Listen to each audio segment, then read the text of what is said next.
কাছ থেকে শুনবো।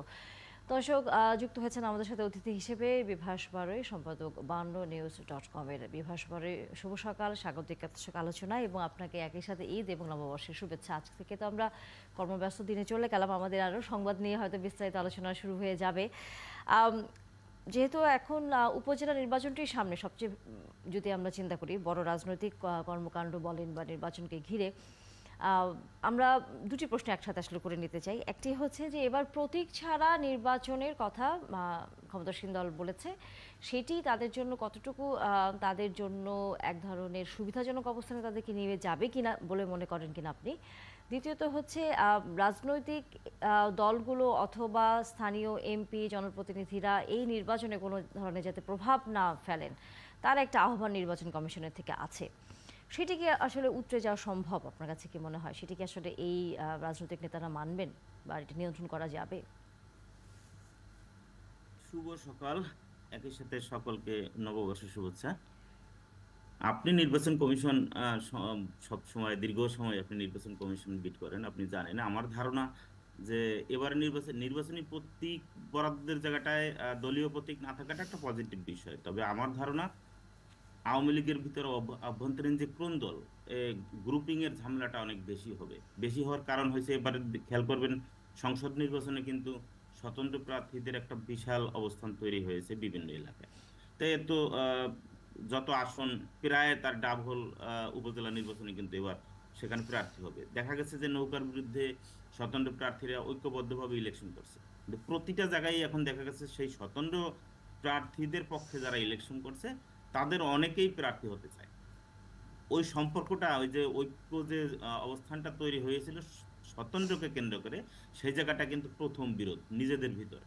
এরপর নৌকার সাথে বিরোধ, মানে নৌকার সাথে বিরোধ, দেখা গেছে যে নৌকার যে প্রার্থী ছিল তার লোকজনের সাথে বিরোধ। তো আমার ধারণা এবার উপজেলা নির্বাচন এবং সামনে পৌরসভা নির্বাচন দুইটো জায়গায় এই সমস্যাটা বাড়বে। যে ঐক্য সংসদ নির্বাচনে দেখা গেছে সেইটা খুব একটা থাকবে বলে আমার মনে হয় না, যদি কেন্দ্র থেকে ওইভাবে শক্ত অবস্থান নিতে না পারে। এটা হলো প্রথম।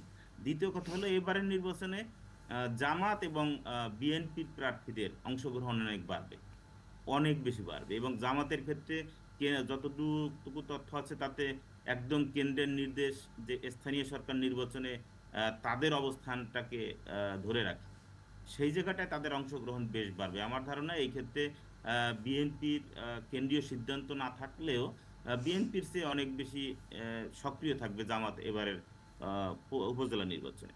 তো আমার আমার মনে হচ্ছে যে বিরোধের একটা বড় সমস্যা আশঙ্কা সামনে আছে, যদি কেন্দ্রীয়ভাবে দল এবং আইন শৃঙ্খলা বাহিনী শক্ত অবস্থান নিতে না পারে।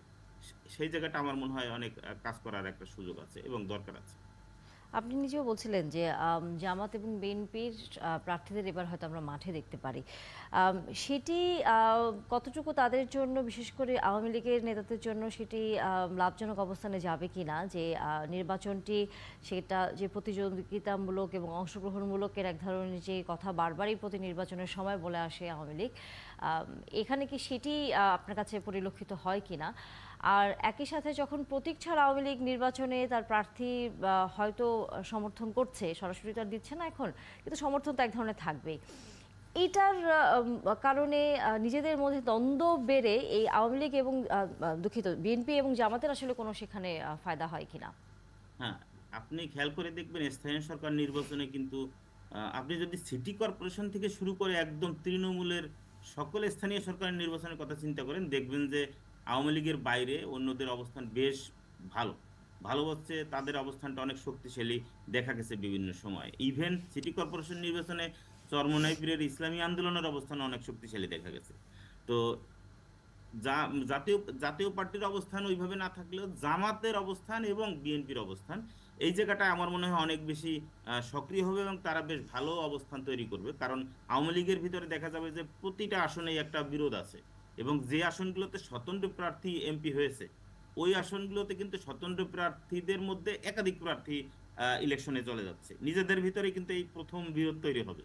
তো এই জায়গাগুলো লাভবান হবে বিএনপি অথবা জামাত। এবং জামাতের অবস্থান কিন্তু সারা দেশে বেশ কিছু তৃণমূলের বেশ কিছু এলাকায় বেশ শক্তিশালী, এবং তারা কিন্তু বিএনপি ইলেকশনের কাজের মধ্যে না থাকলেও জামাত কিন্তু গণসংযোগ কার্যক্রমগুলো কখনোই বন্ধ করেনি। জামাতের কৌশলগত অবস্থান যেটা, তাতে মানুষের সাথে, বিশেষত তাদের সমর্থকদের সাথে তাদের কানেকশন কখনোই আহ, মানে বন্ধ থাকে না, বন্ধ ছিলও না। আমার মনে হচ্ছে এবারের উপজেলা নির্বাচনে তারা বেশ কিছু আসনকে টার্গেট করবে, যে আসনগুলোতে বেশ ভালো করবে তারা। তো সেই জায়গাটায় আওয়ামী লীগের মধ্যে বিরোধের যে সমস্যাটা, সেটা যদি দূর করতে না পারে, সেই সেক্ষেত্রে লাভবান হবে জামাত সেই আসনগুলোতে, এবং বিএনপি বেশ কিছু আসন। অবশ্যই, এবং সেটি তখন কিভাবে এই স্থানীয় প্রশাসনগুলোতে যদি বিএনপি এবং জামাতের সেখানে যদি প্রতিনিধিত্ব বাড়ে, তারা কিভাবে সেটি মোকাবেলা করবেন, বা তখন তাদের সাথে নিয়ে আসলে উন্নয়নের কাজটা কেমন হবে, সেটা নিশ্চয়ই সামনের দিনগুলোতে দেখা যাবে। গণমাধ্যমে আরেকটি খবর আসলে গত কয়েকদিন ধরে, দু একদিন ধরেই আসলে আলোচনা হচ্ছে এবং হয়তো সামনে বাড়বে, সেটি হচ্ছে একটু আন্তর্জাতিক প্রসঙ্গেই চলে যেতে চাই, সেটি হচ্ছে ইরান এবং ইসরায়েলের যে যুদ্ধটি শুরু হয়ে গেল। আপনার কাছে কি মনে হয়? একে তো আমরা রাশিয়া ইউক্রেন যুদ্ধ দেখেছি, তারপরে ইসরায়েল গাজা যুদ্ধ চলছে, এবং এখন আবার নতুন করে ইসরায়েল এবং ইরানের যে যুদ্ধটি শুরু হয়ে গেল। এই যে বৈশ্বিক এক ধরনের অস্থিরতা আবার তৈরি হচ্ছে নতুন করে, এর ফলে আমাদের মতো যে উন্নয়নশীল দেশগুলো আছে, আমাদের আসলে প্রাথমিকভাবে যদি একটু বলেন যে কী ধরনের প্রভাব পড়তে যাচ্ছে আমাদের উপরে। দেখেন, প্রথমত আমার মনে হয় ইউক্রেন রাশিয়ার মতো অবস্থান এই ক্ষেত্রে হবে না। আমার মনে হচ্ছে যে আহ, একটা প্রেস্টিজ ইস্যু তৈরি হয়েছিল ইরানের ক্ষেত্রে, এই সোলেমানি হত্যার পরে, সর্বশেষ সিরিয়ার ঘটনার পরে। তাদের একটা আহ, ইসলামী দেশগুলোতে তাদের অবস্থান, তাদের মিত্র দেশগুলোর সাথে তাদের অবস্থান, এবং তাদের আভ্যন্তরীণ রাজনীতিতেও তারা যে কিছু করতে পারে সেটা দেখানো তাদের জন্য জরুরি ছিল, বিশেষত ইরানি গভর্নমেন্টের জন্য। না হলে আসলে আমার মনে হয় যে তাদের জন্য একটা বড় সমস্যা তৈরি হতো। এবং সেই ক্ষেত্রে আমার ধারণা, তারা দীর্ঘমেয়াদী যুদ্ধে জড়াতে চায় না। আপনি খেয়াল করে দেখেন যে তারা তো জানতো যে মানে আমাদের ইসরায়েলের যে আকাশ প্রতিরক্ষা ব্যবস্থা, এটা তো ওয়ার্ল্ড ওয়াইড স্বীকৃত এবং সেটা প্রমাণিত। তো সেই জায়গাটায় ঘোষণা দিয়ে, আয়োজন করে, একদম মানে দীর্ঘ 1 সপ্তাহ যাবৎ জানানোর পরে আমি যখন সেই পদক্ষেপেই যাব, ফলাফল কি হবে সেটাও কিন্তু ইরান জানতো। যেমন আপনি 331টি মিসাইল ড্রোন হামলা হলো, মাত্র 7টা মাটি স্পর্শ করছে বলে মনে করা হয়। তো এই ক্ষেত্রে দেখা গেল আসলে তারা তো জানতো। আমার ধারণা অনেকটা আসলে আলোচনা সাপেক্ষে একটা যুদ্ধ যুদ্ধ খেলার মতো অবস্থান তৈরি হয়েছে, এবং আমার ধারণা এই জায়গাটা বড় আকার ধারণ করবে না, যদি কোনো দেশ বড় ধরনের ভুল না করে। এখন পর্যন্ত যে অবস্থা আপনি দেখেন, ইসরায়েলও পাল্টা আক্রমণ করা হবে, ব্যবস্থা নেওয়া হবে, সবই বলছে, কিন্তু তারা এমন বলেনি যে এই মুহূর্তে তারা কিছু করতে যাচ্ছে, অথবা তারা মানে খুব অ্যাগ্রেসিভ। আবার ইরান কিন্তু হামলা চালানোর পরেই বলে দিছে যে তাদের যা হওয়ার তাদের হয়ে গেছে, তাদের অর্জন হয়ে গেছে। ওই অর্থে অর্জনটা কি আসলে? তো তাদের হচ্ছে দেখানোর জায়গাটা একটা ফ্যাক্টর ছিল। আমার মনে হচ্ছে যে এই অবস্থায় বড় ধরনের ঝুঁকি আছে আমার মনে হচ্ছে না। হ্যাঁ, যুদ্ধ যুদ্ধ খেলার একটা পরিস্থিতি বিরাজ করতেছে অবশ্য। এখন আহ, দেখেন সত্যি, জি। হ্যাঁ, যদি বড় ধরনের কোনো ভুল, এই ক্ষেত্রে কিন্তু আমাদের সেই প্রথম বিশ্বযুদ্ধ থেকেই দেখা গেছে যে হুট করে কোনো বড় ভুল হয়ে যায়। তো এই ভুলের ফলাফলটা আসলে নির্ধারণ করা টাফ। তবে এবারের যুদ্ধ একটু বড় ধরনের রূপ নিলে সেক্ষেত্রে আমাদের মতো দেশের অবস্থা খুবই খারাপ হবে। কারণ আপনি ইউক্রেন রাশিয়া যুদ্ধে যতটা না মানুষকে সম্পৃক্ত হতে হচ্ছে দেশগুলোকে, এই যুদ্ধে কিন্তু তার বাইরে কেউ থাকতে পারবে না। এরপরে আহ, তাদের যে তেলের সরবরাহের জায়গাগুলোতে, এই জায়গাগুলোতে একটা বড় সমস্যা তৈরি হবে, একটা যেটা আমাদের সমস্যা জন্য বড় তৈরি। সমস্যা আসলে। অবশ্যই, অবশ্যই। করোনার পরে, জি। করোনার পরে একাধিক যুদ্ধ, এরপর যদি আবারও যুদ্ধ, সেই ক্ষেত্রে একটা বড় ধরনের সমস্যা তৈরি করবে। জি, অসংখ্য ধন্যবাদ বিভাস, যুক্ত হয়েছেন আপনি আমাদের সাথে।